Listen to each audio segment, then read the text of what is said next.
Hello guys, hello Scorpio.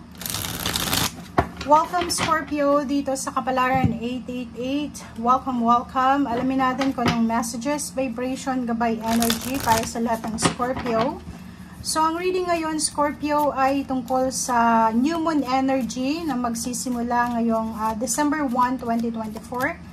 Siya yung pinaka-last na new moon na mangyayari sa taong 2024. So titingnan natin Scorpio kung ano ang dala sa'yo ng new moon na to.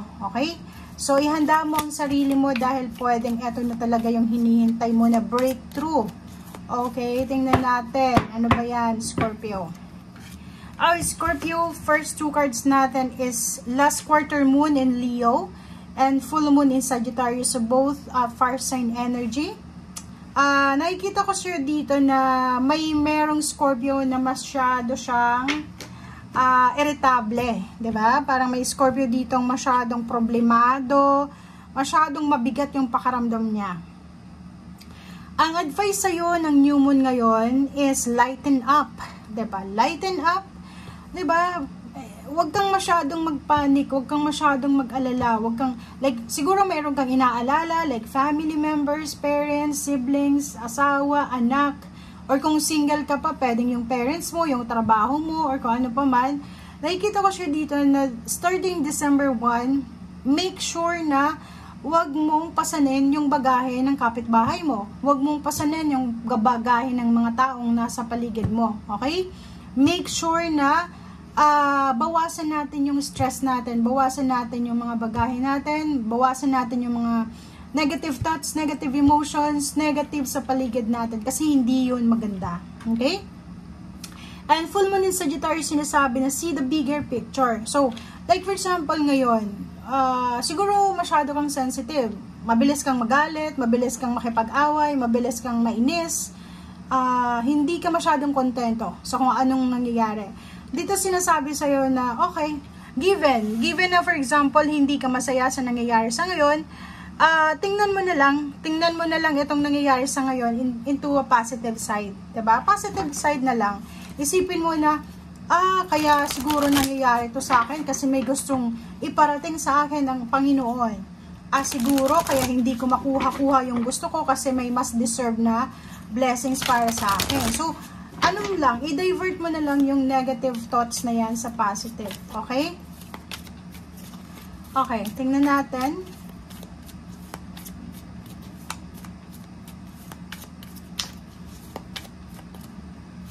Okay, so number 2 events. So, diba? So, loss. So, pwedeng yun. Pwedeng, isa yun sa dahilan kung bakit ka ganyan. O, tingnan mo.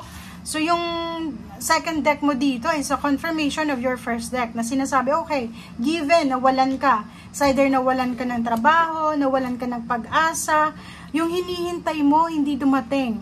Yung kinikip mo siya, like tinatago-tago mong pera, biglang nawala kasi kailangan mo.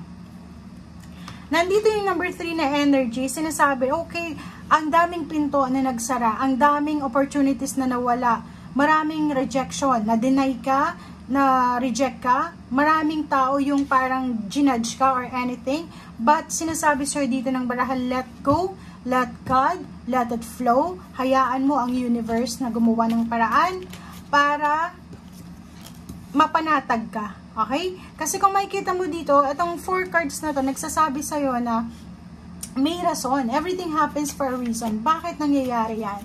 Alam mo yung nangyayari sa buhay natin, hindi natin pwedeng sabihin na coincidence lang yan. Kasi minsan talagang may gustong sabihin sa atin ng Panginoon. Yung paghihintay, like for example, naghihintay ka, parang feeling mo hopeless and helpless ka na. Kasi ang tagal sobrang tagal naman ang hinihintay ko na to. Yung tinuturo ng Panginoon sa atin dyan is patience. Okay? And parang tinitest tayo ng Panginoon kung ano yung magiging behavior natin, energy natin, once na hindi niya ibinigay yung gusto natin. Parang ganon. So, parang ano lang yan. It's a test. Error and trial. Error lang. So, kung error yan, pwedeng i-correct. Kung halimbawa na success yung dumating, be thankful and learn your lesson. Parang ganon. Okay. So, yun. Second deck natin, third deck is the Empress and Justice. Both major arcana siya. So, major happening siya. So, sinasabi sa'yo na, okay, December 1 siguro, frustrated ka, or before December 1, frustrated ka.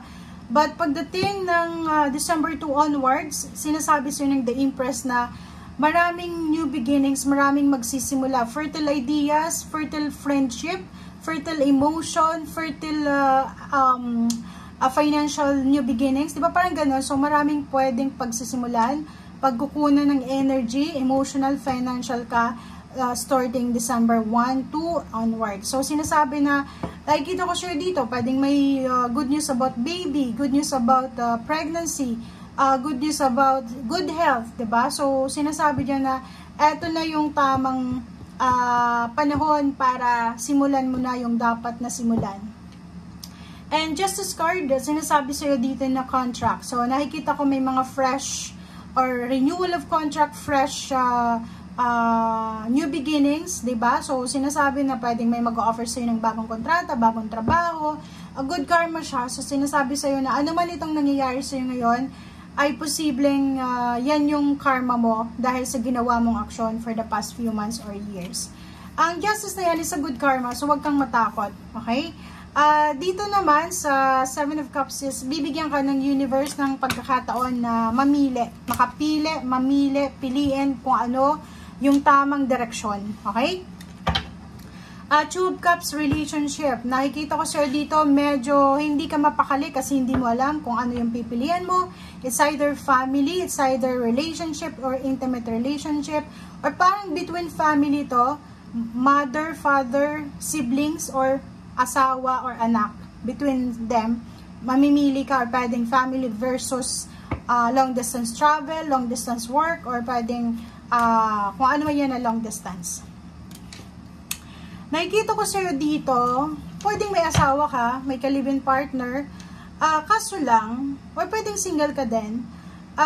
Nakikita ko isang tao ang posibleng papasok sa buhay mo na mag-o-offer sa'yo ng new life, new beginnings, parang gano'n, like manliligaw sa'yo, mag-o-offer ng business, mag-o-offer ng trabaho, or pwedeng relationship. Andito yung 9 of Swords. Ang 9 of Swords is insomniatic kay. Parang hindi ka makatulog dahil sa offer na yan. Parang iniisip mo, tatanggapin ko ba yung offer o hindi? Gagawin ko ba siya or hindi? Parang ganun. So, yung 9 of Swords na yan, it's a manifestation na kailangan mong pag-isipan yung mga choices, yung mga ino-offer sa'yo ngayon ng universe. But be careful na hindi mo dapat yung parang spend na yung whole night ng pag-iisip na hindi ka na natutulog. Okay? Okay, so 7 of Swords, mag-iingat ka dahil hindi lahat ng ino-offer sa'yo ng mga tao ngayon is totoo. Okay? Minsan may mga scam dyan, so be careful. Okay? So, yung last 4 cards mo dito is nagsasabi na mag-iingat ka, lalo na sa trabahong ino-offer sa'yo, lalo na sa mga katrabaho, even sa yung employer, kung ikaw ay isang empleyado or nasa ibang bansa ka, mag-iingat ka dahil posible kang matraidor sa usaping trabaho. Nakikita ko siya dito na simula December 1 or before December 1, simula siguro November 25 until December 1 or December 1 until onward, sinasabi sa'yo dito, Scorpio, na posibleng may celebration ka na isa-celebrate, okay? Mayroong reunion ng magnanay, nanay, anak, magpapamilya, long lost friends, or kung sino man, parang ganon. Nakikita ko na posibleng kailangan mo ng lump sum of money para sa pamilya.